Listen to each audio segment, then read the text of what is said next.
houve um momento, né, porque os cristãos não são judeus, então agora a gente tinha cristãos que eram de Roma também. E o exército tinha cristãos. E eles estavam nessa dúvida se cristãos poderiam servir no exército ou não. E aí existe um momento que o exército ele vai fazer um sacrifício, né?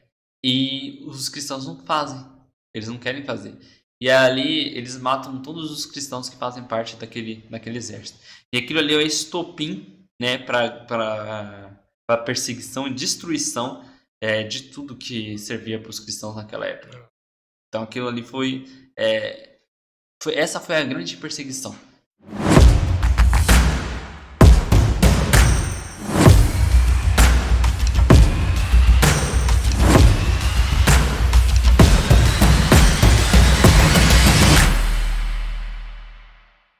Fala pessoal, tudo bem? Seja muito bem-vindo ao nosso podcast aqui da Casa da Bênção da Atibaia. Hoje nós vamos aqui para mais um vídeo, para mais um podcast com o nosso irmão Fábio. Para quem não assistiu, a gente tem um primeiro vídeo aí que a gente falou de Apocalipse, vou deixar o link aí na descrição. E também já adianto que para quem já assistiu ou para quem ainda não assistiu, o áudio ficou um pouco ruim. Tá? Peço perdão aí para os irmãos, porque a gente estava com equipamento tudo novo aqui. Foi o primeiro vídeo, né? Então a gente não sabia mexer no equipamento, deu um probleminha no áudio, mas agora já está resolvido aí, pela glória de Deus. E vamos começar o nosso podcast de hoje. E o nosso irmão Fábio, ele escolheu um tema muito importante, e a gente vai falar sobre a história da igreja. A gente não, né? Ele vai falar sobre a história da igreja, e vamos tentar repassar aí todo esse conhecimento para vocês. Já vou deixar para ele começar a fala dele aí. Glória a Deus. Irmãos, como vocês sabem, meu nome é Fábio, eu sou evangelista daqui da Casa da Bênção de Atibaia. E eu achei importante a gente passar este tema da história da igreja para aqueles que ainda não têm este conhecimento. Então é importante entender que nós que somos cristãos devemos conhecer a nossa história. Então aqueles que praticam outra religião conhecem a história deles. Aquele que pratica a política conhece a história da política. Aquele que torce para um time conhece a história do seu time. Então nós devemos conhecer quais são as nossas origens, da onde nós viemos, como nós podemos defender a nossa fé e assim por diante. Então por isso nós vamos trazer este tema.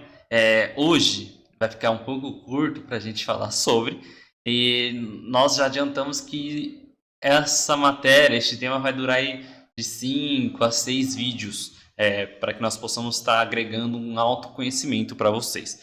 A primeira coisa que eu queria fazer é agradecer. Agradecer pela igreja em si, pois ela nos dá suporte e conhecimento para que nós possamos passar esse tema para vocês. Eu agradeço também a Faculdade Evangélica de São Paulo, onde eu estudei, né? Eles têm material que está me ajudando a passar isso para vocês. Agradeço a Cruzeiro do Sul, onde eu faço a faculdade de bacharel de teologia, e agradeço também a Escola do Discípulo, onde nós também estávamos estudando para falar sobre a história da igreja. Eles também têm vídeo sobre isso, e nós vamos deixar também um link deste vídeo para que vocês também possam ter mais conhecimento sobre isso que a gente vai dizer. A primeira coisa que a gente tem que entender é que este tema é para quem faz parte da igreja. Então, se eu estou no meio cristão, se eu faço parte do meio cristão, é importantíssimo eu entender de onde eu vim. É importantíssimo eu entender qual é a história da igreja, quais circunstâncias passaram aqueles que estiveram primeiro, antes de nós, pregando a palavra. Então, quem faz parte disso é importantíssimo estar presente esse conhecimento na sua mente, no seu cotidiano. Glória a Deus. Você vai falar sobre a igreja evangélica, no caso? Ou a história da igreja geral? Católica, vai tudo. Glória a Deus. Primeiro que a gente tem que entender é sobre a região da Palestina, onde o nosso mestre, o nosso Senhor Jesus, ele nasceu. As nações, eles sempre estavam olhando, né, para aquela região, pois aquela região ela era importantíssima para as rotas comerciais, ela era importantíssima para a política, ela era importante para as nações que faziam guerras contra as outras. Aquilo era um caminho importantíssimo, né, para eles passarem e poderem trafegar sobre aquele local. E 4 séculos antes do nascimento do nosso Senhor Jesus, vem um homem, e eu creio que muitas pessoas conhecem, onde o nome dele era Alexandre o Grande. Ele era imperador da Grécia, e esse homem ele veio a conquistar praticamente o mundo todo. Faltaram terras que não foram conquistadas por ele. E ele vem com um entendimento semelhante a dos persas, né? Os persas que conquistaram após a Babilônia, onde eles foram assim gentis até com os judeus. Eles tinham um contato assim na época de Daniel bom. Eles permitiram que o povo judeu voltasse para a sua terra, assim por diante. E Alexandre o Grande tem essa mesma ideia. Ele fala: ó, eu vou conquistar, só que eu não quero oprimir o povo. Eu quero trazer cultura, eu quero pregar a minha língua, eu quero trazer algo do meu povo para este povo e fazer com que eles possam ser meus amigos. Então Alexandre o Grande ele traz com ele o helenismo. O helenismo ele trazia a cultura grega, ele trazia a língua grega, ele trazia tudo que que o mundo grego tinha, os deuses, tudo, ele pregava para essas nações do qual ele conquistava. Da mesma forma, o Alexandre o Grande ele casava com mulheres de outras nações, tentando adquirir também aquilo que as outras culturas tinham e levando a cultura dele para este povo que era conquistado. Então ele pensava sobre expansão, sobre ter apenas uma língua, sobre ter uma única cultura. Então era tranquilo, era de boa. O mundo ele falava a língua grega, como é hoje em dia. A gente olha para a língua inglesa e praticamente todo mundo fala, né? Exatamente. Muitas pessoas hoje falam a língua inglesa. E mesmo que não fale completamente, conhece alguma coisa sobre a língua inglesa. Então o grego ele não era diferente do que é o inglês hoje. Ele foi pregado que era importantíssimo falar. E se você vê o quão importante era, que houve uma tradução da Bíblia hebraica para o grego, feito por 72 anciãos, né? E qual essa tradução? Ela é chamada de Septuaginta. Porque a língua ela foi falada por todos os locais até em Israel, e eles acharam importante ter essa tradução na língua grega, porque em algum momento a língua deles poderia ser esquecida, poderia deixar de ser falada. Então essa nova língua ela entrou de uma forma tão prepotente, de uma forma de obrigação de aprender, que até a Bíblia, a escritura sagrada deles, se tornou importante para que eles pudessem aprender. Logo após a morte, né, de Alexandre o Grande, como não é achado, escrito que ele tivesse um filho ou pessoas adequadas que continuassem, né, o seu legado, o Império Grego ele cai, o Império de Alexandre ele cai, e nós conhecemos agora o Império Romano. Ele é erguido, né, agora, e a diferença do Império Romano para o grego é que o Império Romano ele veio para dominar. O Império Romano ele entende que ele precisa de mais unidade. Então ele coloca pessoas capazes em cada nação que ele domina, onde eles podem ter conexão em cada uma dessas nações. Ele não tenta diminuir a cultura das outras nações, mas ele pega o controle sobre eles. Ele começa realmente a oprimir com impostos, tirar, eu acho que o senso de esperança que pudesse ter de cada uma dessa nação. O Império Romano ele traz a tecnologia, não a tecnologia que a gente encontra hoje, onde eu estou gravando um vídeo com vocês e será enviado, mas a tecnologia de facilidade para o povo.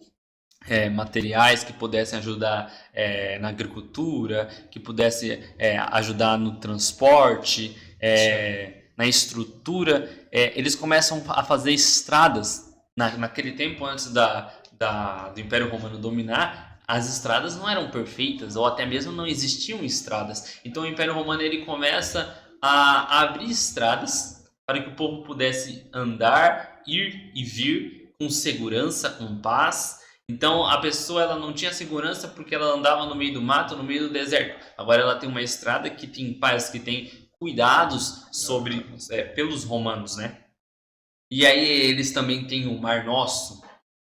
O mar Mediterrâneo ele acaba virando um mar do Império Romano. O Império Romano entende, ó, este mar aqui é meu e eu vou tomar conta. Quem quiser andar por aqui, ele vai ter um dos nossos cuidados, vai pagar um imposto ou não, mas o mar é meu. Eu tomo conta deste local. Então eu poderia trafegar por este mar de boa, porque o Império Romano tomava conta deste local. Então é necessário, antes da gente chegar em Jesus Cristo, entender que haviam 3 pontos.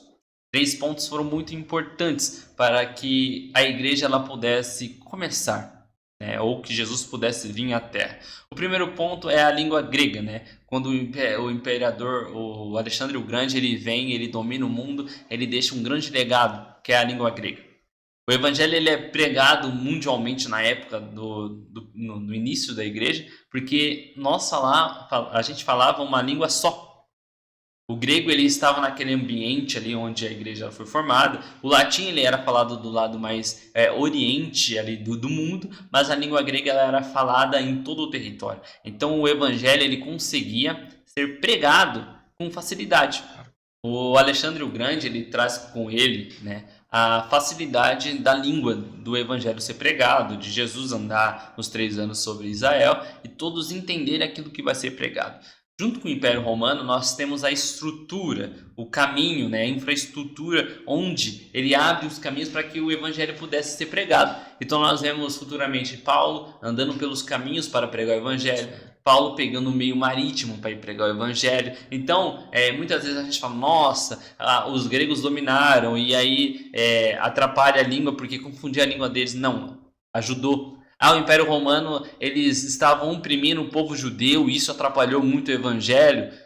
Beleza. Geralmente a gente pensa em Império Romano e já pensa nos caras matando os outros, né? Os caras tudo forte, guerra. Só que na verdade eles contribuíram então de certa forma. Exatamente. O evangelho ele foi pregado de forma mais rápida porque os romanos construíram estradas para que as pessoas pudessem andar e pregar o evangelho. Eles permitiram uma segurança para caminhar nessas estradas, permitiram uma segurança para que o evangelho, as pessoas pudessem trafegar no mar, né, pelos navios para ir pregar o evangelho mais distante. Então, a gente olha para uma imagem de romano ruim, mas Deus ele utiliza o meio ruim das pessoas para que a palavra dele pudesse ser pregada o mais rápido possível. E nós vemos também do helenismo, ele prejudicou muito o judaísmo. O judaísmo ele era fragmentado, ele era dividido. Existiam pessoas que, no meio dos judeus, que aceitavam, né, a ideia do helenismo, da mistura da cultura, da mistura da língua, de aceitar a oposição romana, né, naquele momento, e existia um lado que não, eu quero ser o raiz, eu quero continuar na minha língua, eu quero continuar muito baseado na escritura, eu entendo que o que é certo, não tem como seguir outras coisas. Então o judaísmo ele estava fragmentado, ele estava dividido, e isso nos mostra que o ambiente estava perfeito para que Jesus nascesse.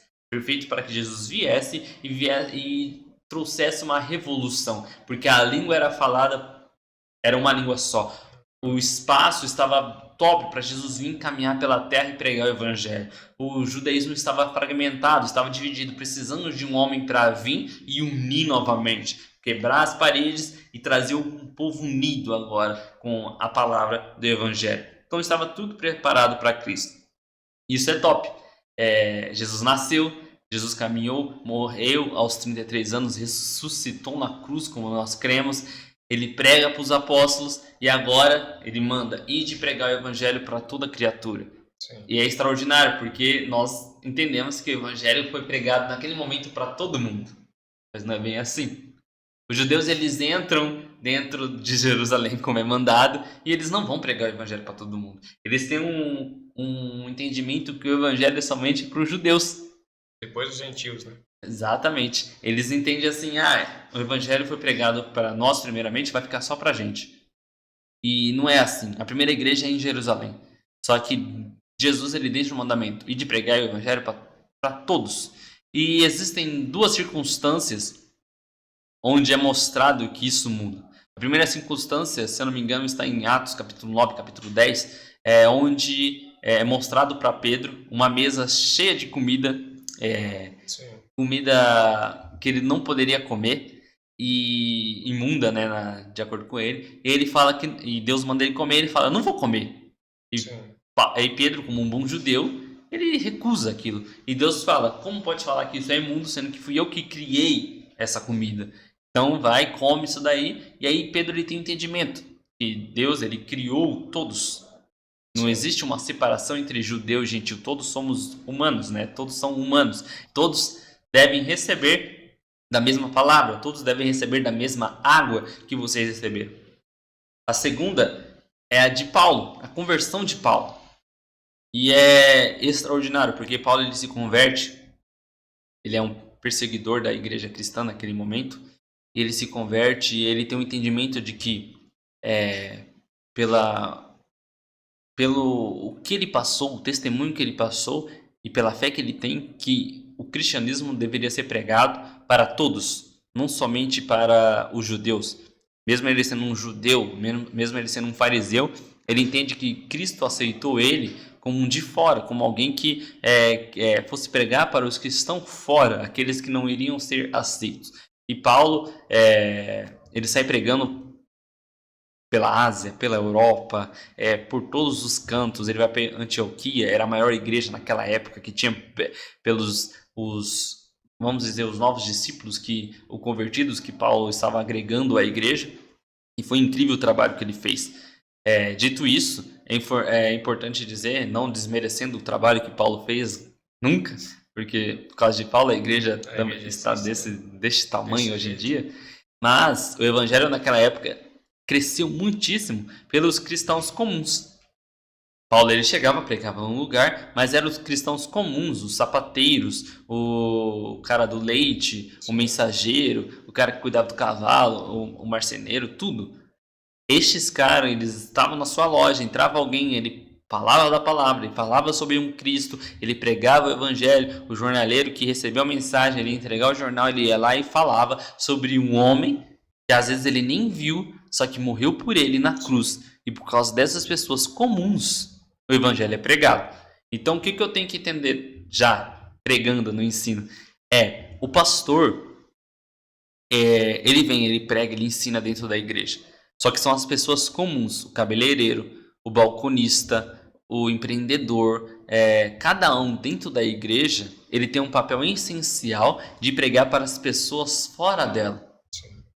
As pessoas que só você vai encontrar, as pessoas que só você conhece, as pessoas que só você estuda. É sua responsabilidade pregar o evangelho. Você é uma pessoa comum que tem uma comunidade com pessoas ao seu redor. Essa obrigação é minha e é sua de pregar o evangelho.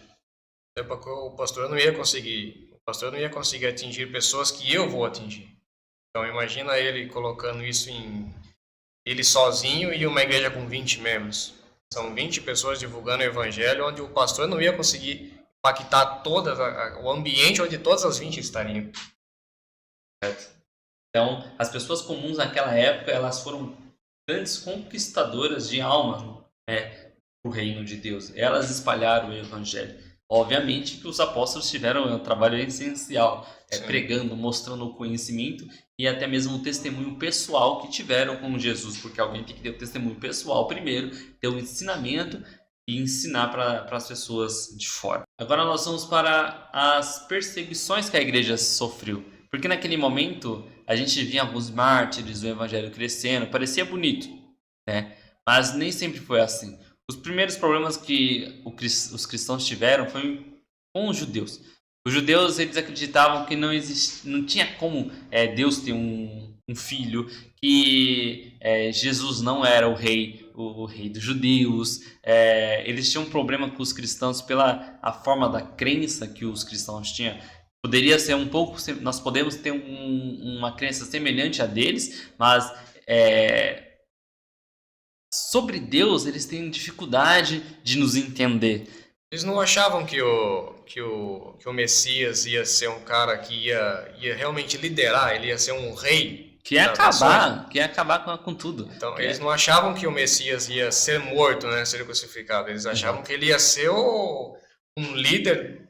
Exato. O entendimento dos judeus é que o Messias não ia entrar com um jumentinho em Jerusalém. Isso. O entendimento dos judeus é que ele ia entrar com um cavalo branco e ia falar, ó, acabou a brincadeira de Roma aqui em Israel. Então eles estavam passando por um problema gigantesco de política, de guerras, de aflição, até mesmo com impostos, essas coisas. Eles falavam assim, já deu. E aí vai chegar o Messias, e eu tenho certeza que vai ser agora que o Messias vai vir, porque nós estamos sofrendo muito na mão desses romanos. Então vamos acabar com isso, né, quando o Messias vier. Então o entendimento deles era isso. Um Messias grandão, assim, não um Messias que vem humilde como um cordeiro para salvar, para morrer na cruz. Então eles tinham essa dificuldade, então eles perseguiam mesmo os judeus. Paulo, quando ele era fariseu, ele ajudou a matar Estevão, ele ia atrás mesmo para apedrejar os cristãos, porque pregavam contra praticamente, não era contra a lei, mas contra o entendimento deles. Né? Então, para eles era totalmente errado. E Roma não estava nem aí com isso. Roma, eles estavam ali para apartar as brigas. Roma não via problema dos cristãos crescendo, então eles falavam assim, vocês vão trazendo um problema pra gente, tá tranquilo. Tá certo. Eles separavam, até teve uma época que os cristãos e os judeus foram expulsos de Roma, porque estava tendo muito problema lá em Roma com eles. E vocês saem daqui porque vocês estão trazendo problema pro cidadão daqui. E aí chegou um momento onde os cristãos agora são maiores, né, em quantidade do que os judeus. E aí não tem mais como os judeus perseguirem os cristãos por causa da quantidade de pessoas que se converteram ao evangelho naquela região. E aí a gente chega em outubro de 54. Um grande imperador, ele é levantado. E o nome dele é Nero. 54 depois de Cristo. 54 depois de Cristo. E a igreja ela tá grande. Ela chegou nos ouvidos de muitas pessoas, a igreja cresceu. Muitas pessoas conhecem o evangelho. E Nero, ele chega ao poder, Nero chega como um bom imperador. Ele ajuda os pobres, ele cria leis para ajudar os pobres. A gente tem que entender que o imperador ele não era em prol somente de Roma. Como eles governavam o mundo todo, então as leis eram para o povo total. Então, mesmo o povo sendo judeu, estando em Israel, as leis também serviam para eles. Pessoalmente, tinham que seguir aquelas leis. Então, as leis eram para os pobres, eram ricos, boas para os ricos, era de boa. Só que, em algum momento da história de Nero, o bichinho ficou doido. Ele começou a matar pessoas que discordavam dele. Em menos de 10 anos, a população toda já odiava Nero. E em 18 de julho de 64, começa um grande incêndio em Roma. E a população, por ver que Nero já estava meio ruim da cabeça, né, por ser um cara que queria dominar, queria ser impositor, acreditava que foi Nero que colocou fogo na Roma. Só que não existem relatos sobre isso. As pessoas, os teólogos, eu creio que cientistas, acreditam também que só pegou fogo por causa da infraestrutura naquela época de Roma que estava meio ruim, não tinha sido renovada, não estava boa. E Nero, por ver que o negócio estava pegando pro lado dele, que as pessoas achavam que ele tinha colocado fogo, ele começou a observar. Existiam 14 regiões em Roma, 14 bairros, e 10 bairros destes tinham pegado fogo. 3 tinham sido completamente destruídos. Os 4 que sobraram, 3, existia uma quantidade imensa de cristãos morando neste local. Sim. Nero observa, 10 bairros pegaram fogo, 2 foram destruídos. E apenas 4, mas 3 sobraram. E desses os cristãos moravam. E o que ele pensou? Foi esses caras que tacou fogo na cidade. Sim. E ele começou a perseguir os cristãos. Ele botou uma lei, pode perseguir. Ele perseguiu para matar. Então, na história, a gente vai observar cristãos sendo pregados em praça pública, sendo molhado com piche, tendo tacado fogo neles vivos. para somente iluminar as ruas, somente iluminar o jardim de Nero, e ele ficava feliz vendo aquelas coisas. Ele pegava pessoas e colocava no Coliseu para que as bestas comessem aquelas pessoas também vivas, né? As pessoas ali olhando aquilo, e os leões, os bichos vindo e comendo eles vivos, e a perseguição naquela época foi terrível. Então essa perseguição não foi porque eles estavam pregando o evangelho, foi somente porque ele achou que eles tinham botado fogo. Exatamente. Ele queria botar a culpa em alguém, porque a população achava que ele tinha colocado fogo lá. Até porque era bom para ele ter pegado fogo lá. Nero, ele tinha um planejamento já de fazer uma construção melhor para Roma, e aquilo tinha que ser derrubado de alguma forma. E a cidade pega fogo. As pessoas acham que foi ele que colocou, e para ele botar a culpa em alguém, ele fala, foi aqueles ali, porque eles são maioria e o lugar dele onde eles estão não pegou fogo. E começa essa grande perseguição contra eles. E, se eu não me engano, em 68, o povo de Roma mesmo, o povo do Império Romano, começa a odiar Nero, e eles pedem para que Nero saia. Eles entram de uma forma para que Nero saia do poder. E Nero ele se suicida, e a igreja ela entra num período de relativa paz. Fica tranquilo, fica de boa para a igreja naquele momento. Em 81 d.C., a gente vai encontrar um novo imperador, Domiciano.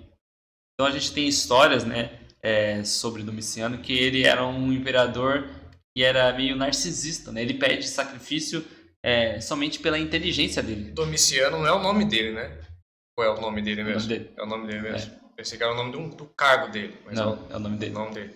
E ele vem e pede para o povo trazer ofertas, sacrifícios sobre a inteligência dele. E a questão não faz isso. Uhum. Então o povo ele começou a recusar fazer isso. E aí, ele começou a perseguição. Aí sim começou a perseguição realmente do evangelho, né? Começou a perseguição somente por negar isso. Então, mas aí quer dizer que o cristão está fazendo do jeito certo. Porque ele não pode adorar. Exato. É contrário do que o outro que foi perseguir só porque pegou fogo no negócio. Esse daí já é um outro caminho. Não, mas aqui ele ainda só vai perseguir porque o povo não quer fazer o sacrifício. Entendi. Pra ele. E aí a gente vai ver, nessa época, ele mandando João porque João pregava pra ilha. Pregava pro povo, os apóstolos pregavam, os que estavam vivos ainda, porque na época de Nero já tinha sido morto Pedro, já tinha sido morto Paulo. Pedro, existe uma história que fala que Pedro foi crucificado de cabeça para baixo, porque ele não achava honroso ser crucificado igual a Cristo.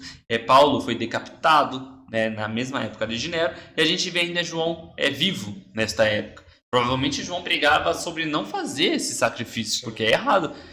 Se não me engano, existe um livro onde fala que João ele foi jogado num lago num balde de piche, quente, para morrer. Depois ele sai vivo de lá. E Domiciano não vê forma de matar este rapaz. Então ele pega e manda ele para a ilha de Patmos. Não tem como matar, eu vou exilar você. Isso 84 anos depois de Cristo. 81 anos depois. 81. Então ele já devia estar com quase 100 aí. Uns 90, uns 90 e pouco. Ele já estava bem velho. Ele era jovem, quando ele era discípulo. Uns 80, 90 anos, acho. Já era bem senhor. E ele é jogado lá, e Domiciano ele persegue o povo por causa disso. Por não trazer as ofertas dele, por causa do narcisismo dele, de querer adoração. O povo não aceita isso aí, o cristão não aceita isso daí. E glória a Deus por não aceitar até hoje. Em 98 depois de Cristo, o novo imperador ele é levantado, o nome dele é Trajano. E ele não tira a lei de perseguição aos cristãos. Existe a lei de perseguição, só que ele não tira. Só que ele também não vê que o governo tem que ter um esforço grande para perseguir. Ele entende o quê? A lei eu não vou tirar, só que eu só vou lá ver o que os cristãos estão fazendo se tiver alguma denúncia. E essa denúncia ela tem que ser feita, não pode ser feita de forma informal. A pessoa tem que ir lá, mostrar o endereço, entregar as pessoas que estavam adorando, pregando o evangelho, e entregar se estavam atrapalhando ou não. É isso que eu ia perguntar. Então, nessa época, as igrejas existiam já. Sim. Já tinha igreja. Só que eles perseguiam, eles deixavam eles frequentarem a igreja, eles deixavam existir o templo Sim. lá? O que a gente tem que entender é que, geralmente, essas leis não era em todo o Império Romano. Era só em Só Roma. Ah, tá. Então, como os imperadores ficavam lá, geralmente em Roma, então Nero, ele perseguiu, ele fez essa perseguição, esse negócio com o povo de colocar fogo, de colocar no Coliseu, somente em Roma. Somente em Roma. Dominiciano, somente em Roma. Trajano, ele estava em Roma, então ele não perseguia quem estava fora, e também se tivesse uma denúncia em Roma, ele ia lá e Entendi. fazia seus esforços. Então, por enquanto, em Roma, a igreja tinha problemas. Mas fora, a igreja ainda começava a crescer meio escondidinho ainda, porque tinha problemas talvez com outras nações, outras religiões. Provavelmente eles pregavam em casa, né? Faziam uma célula, o que a gente chama de célula hoje. Exatamente, de casa em casa, de porta em porta, era como Jesus mandou a gente pregar o evangelho. Então, o Estado ele não se importava muito, ele não ia gastar com isso. Ele achava mais importante gastar com o crescimento de Roma, não com soldados querendo impedir a religião de outras pessoas. E aí, beleza, a gente entra em outro tempo de relativa paz. A igreja começa a baixar os olhos um pouco para essas coisas. E a gente vê isso aqui no Brasil. A gente está num tempo de relativa paz. Sim. Uma outra pessoa persegue, fala que a gente não pode falar isso, pregar aquilo e assim por diante. E a gente vai abaixando as nossas atenções. Como nós não somos perseguidos, nós não observamos muitas situações, mas vai chegar um momento que nós vamos ser perseguidos e vamos ser pegos de surpresa. Sim. Isso não pode acontecer. Aí muitas vezes a igreja naquela época poderia ser pega de surpresa, porque o tempo de paz chegou.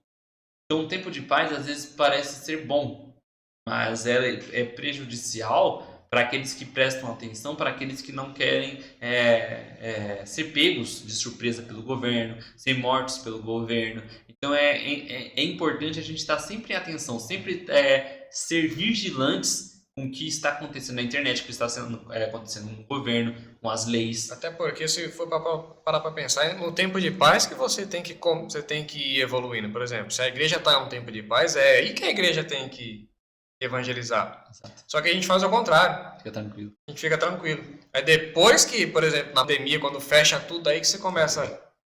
Aí ele fala, vou proibir de ler a Bíblia. O crente quer ler a Bíblia. Na hora que proíbe. Sim. Vou fechar a porta da igreja. Não, mas eu quero ir para a igreja. Né? Quando a igreja estava aberta, eu não queria ir para a igreja. Não pode mais pregar em praça pública. Aí o miserável vai lá e quer pregar na praça pública, entendeu? E, tipo, quando é pra fazer, não faz. Mas quando tá proibido de fazer, quer fazer. Sim. Aí morre. Tá ligado? Então, óbvio que é pra fazer. A gente só para quando Jesus vier nos buscar. Sim. Só que se tá podendo fazer agora, faça. E quando não puder, dá um jeito.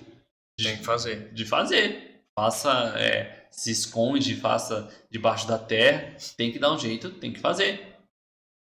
Temos que fazer aquilo que Jesus mandou a gente fazer. E aí, como a igreja entra num tempo de paz, ela começa a ter problemas, né, de defesa da fé. Por quê? Porque surgem diálogos entre os pagãos. Os problemas em que os pagãos pensam. Os pagãos naquela época pensavam que os cristãos eram pessoas comiam gente, canibais. Porque o cristão falava sobre a ceia, sobre comer a carne de Cristo, Sim, sobre beber o sangue de Cristo. Aí os cristãos falavam, será que eles são canibais? Eles tinham uma ideia que os cristãos traziam bebês recém-nascidos para comer. Porque falava do Jesus que nasceu na manjedoura, e eles tinham essa ideia. Alguns eles tinham problemas com romanos da elite. Eles acreditavam que nós adorávamos um jumento pregado na cruz e eles não aceitavam a ideia de que os pobres, porque naquela época a igreja era formada por pobres, né? Naquela época, eles não acreditavam que os pobres tinham razão sobre o evangelho, que eles tinham razão sobre um único Deus, sobre a salvação. Então eles falavam assim, como que os pobres têm a verdade? Como que os pobres têm um Cristo, têm um Messias? Isso não pode acontecer. Então tinha esses problemas, essas falácias entre eles tinham esse problema para resolver. Eles tinham outros problemas que eram as heresias que vinham de dentro. Quem que eram os pagãos? Era um povo? Era romanos que não eram convertidos, Todos aqueles que adoravam outro Deus são considerados São pagãos. Então, os romanos eles adoravam muito outros deuses. Sim. Os gregos, outras religiões são considerados como pagãos. Gentios, né? Também. Sim. Porque geralmente gentil, ele pode adorar Deus, obviamente, só que tem gentios que adoram os outros deuses, então existem esse nome para distinguir naquela época. E então vinha heresias de dentro. Então a igreja ela está fechada e como ela não tem muito o que fazer, provavelmente, as pessoas começam a criar ideias. Existiu naquele momento uma ideia, um conhecimento chamado gnosticismo. Como é que é? Gnosticismo. Depois a gente vai colocar Exato. no vídeo aí essa palavra. E eles acreditavam que Deus ele era espírito. Eles não acreditavam que Deus ele era para eles existia o Deus, existia um Deus menor que era o Criador, porque o Deus grandão assim para eles, ele não poderia construir uma matéria, porque a matéria ela era corrupta. Então eles entendiam que o planeta Terra, o universo, tudo que Deus criou não era obra de um Deus maior, e sim de um Deus pequeno que poderia ser corruptível. Eles acreditavam que Jesus não era filho de Deus, não era um salvador, porque não era filho de Deus, porque ele era matéria, porque ele era corruptível. Ele era um homem. Exatamente. Então eles não tinham esse entendimento. E isso tinha que ser combatido dentro da igreja. Porque o preceito de um Deus criador, de um Deus libertador, de um Deus amoroso, de um Deus que manda seu filho para morrer, para pregar o evangelho, ele era a base da fé cristã. Então, a base da fé cristã é sobre um Jesus que morre, de um Jesus que ressuscita, de um Jesus que salva, um Jesus que liberta. E se eu creio que Jesus ele é corruptível por ser matéria, acabou. E a gente tem esse entendimento de que essa é a maior heresia que a igreja já combateu. É a única heresia que poderia ter derrubado a fé cristã. Sim. Que poderia ter derrubado aquilo que a gente conhece hoje como fé. Quando a igreja venceu isso, e glória a Deus ali no início da igreja, fez com que a gente permanecesse hoje com a nossa fé sólida. Temos os nossos erros, obviamente, de divergências com outras igrejas, com outras denominações, assim por diante, mas a nossa fé em Jesus Cristo, em Deus e no Espírito Santo, ela está confirmada, porque a igreja ela permaneceu, a igreja ela permaneceu na sua ideia, ela não permitiu que essas heresias pudessem abalar as nossas ideias, a nossa organização. Sim. E a igreja entra num sistema de organização. Ela prepara 3 coisas: o cânon, o credo e a apostolicidade. Vai colocar também, tá na legenda aí certinho. Exato. O cânon foi o que a gente chama de Bíblia, né? Que nós conhecemos como a palavra sagrada. Eles pegaram o escrito, né, as escrituras, onde nós tínhamos somente as escrituras do Velho Testamento como algo de obra para que eles pudessem estudar, e eles começaram a receber cartas, escritos dos apóstolos, as cartas do Evangelho, e eles entenderam que aquilo também era uma obra, feita pelo Espírito Santo, mandada. Tem a data mais ou menos disso daí? Tem a data, não vou conseguir falar, mas depois a gente pesquisa então. Exato. E esse cânon foi separado. Por quê? Existiam, se não me engano, os Marciano, de Marção, que é um rapaz que acreditava nesse hipnoticismo, e ele pregava somente o livro de Lucas e mais alguns escritos, tiravam aquilo que eles entendiam que era bom, que era ruim, que era bom, e pregavam somente aquilo para as pessoas. E eles distorciam a palavra e eles faziam conforme aquilo que eles queriam que fosse feito. E para combater isso, eles botaram a escritura, montaram ali uma escritura, para que eles tivessem uma base sólida de escritura e que nós não viéssemos escolher aquilo que é interessante para nós.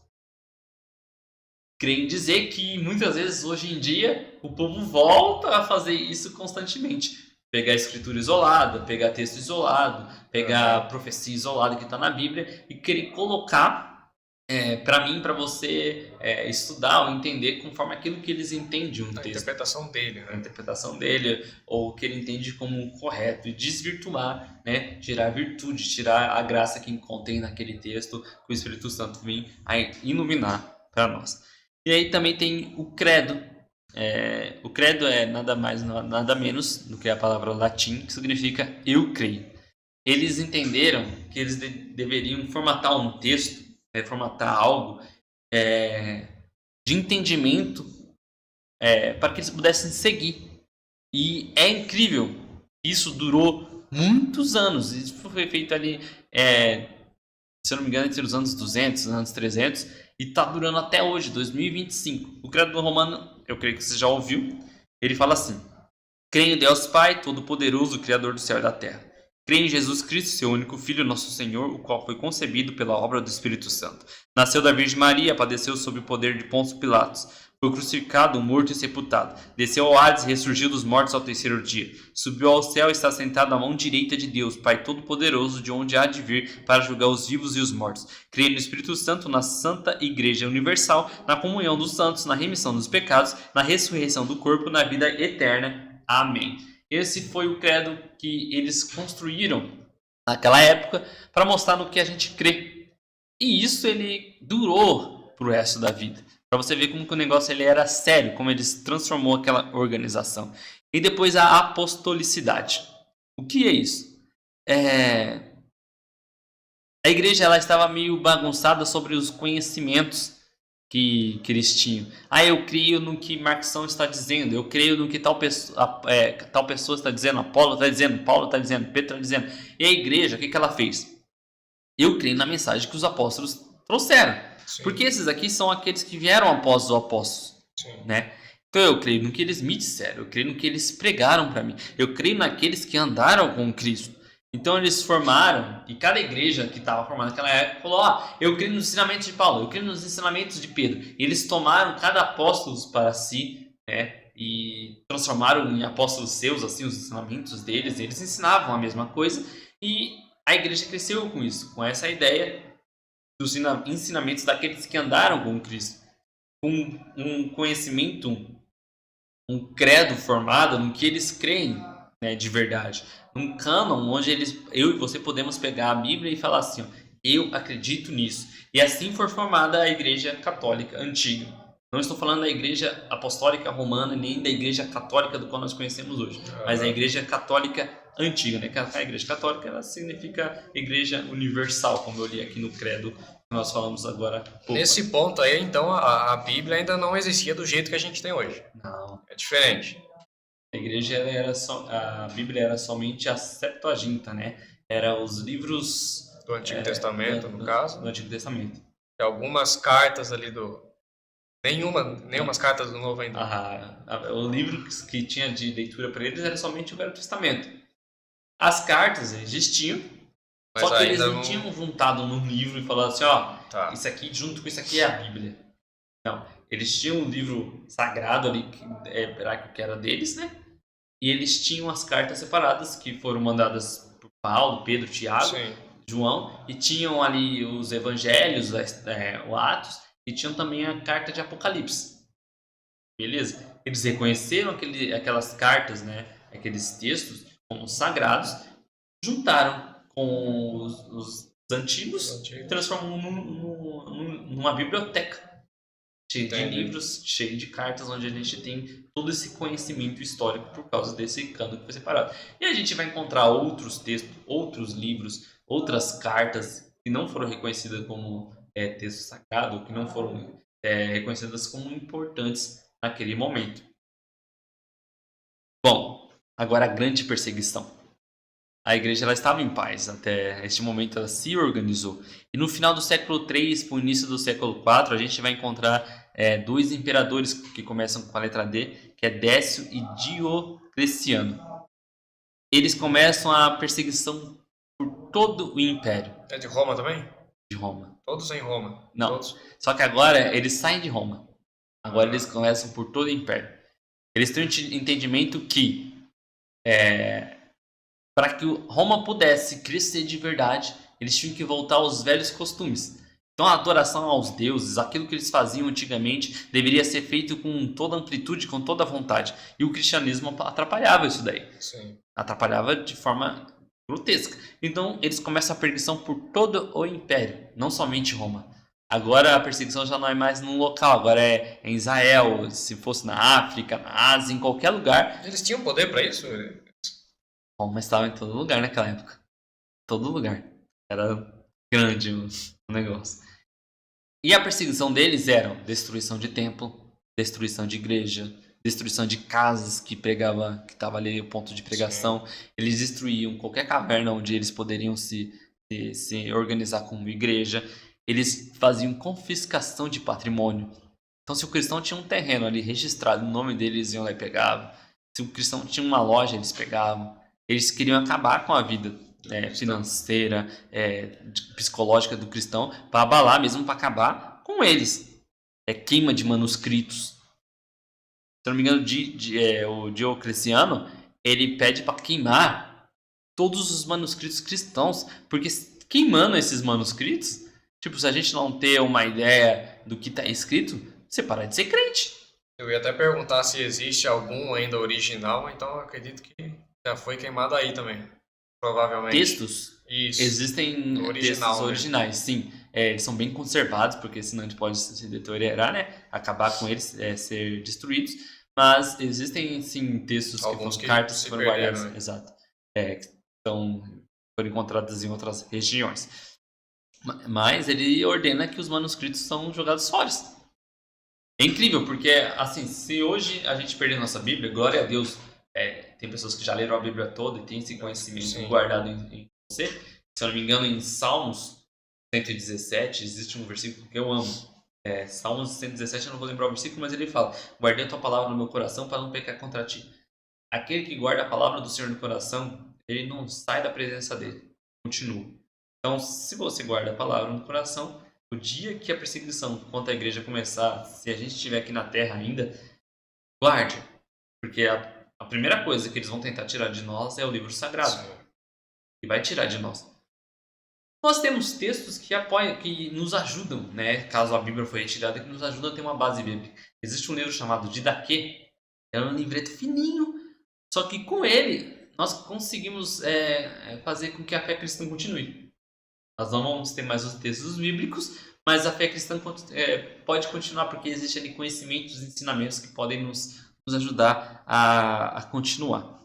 Então, na época também de Diocleciano, houve um momento, né, porque os cristãos não eram só judeus, então agora a gente tinha cristãos que eram de Roma também. E o exército tinha cristãos. E eles estavam nessa dúvida se cristãos poderiam servir no exército ou não. E aí existe um momento que o exército ele vai fazer um sacrifício, né? E os cristãos não fazem. Eles não querem fazer. E ali eles matam todos os cristãos que fazem parte daquele exército. E aquilo ali é o estopim, né, para perseguição e destruição de tudo que servia para os cristãos naquela época. Então aquilo ali essa foi a grande perseguição, porque foi no império todo. Então se Nero ele botou os bichos para comer os cristãos, botou fogo nos cristãos em tocha, Roma, né? em Roma, esses imperador fez pior, né, com eles. Glória a Deus. Só que vai chegar um momento, né, que esse imperador ele faz uma tetrarquia. Ele coloca 4 imperadores para tomar conta junto com ele.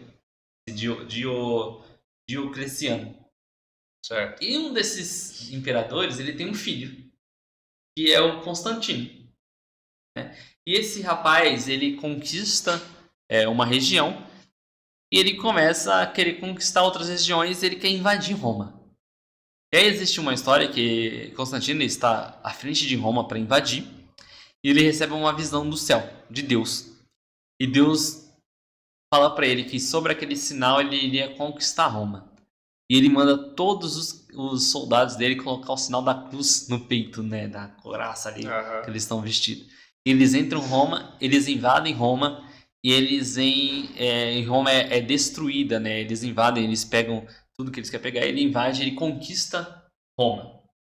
E agora ele é o novo imperador de Roma. E com essa visão dele, ele se converte. Ele já tem um relacionamento com o cristianismo. A mãe dele já é cristã. Ele já tem esse relacionamento. E no ano de 313 depois de Cristo, ele faz o Edito de Milão. E agora todo cristão ele é liberto. Então a gente vê que em 64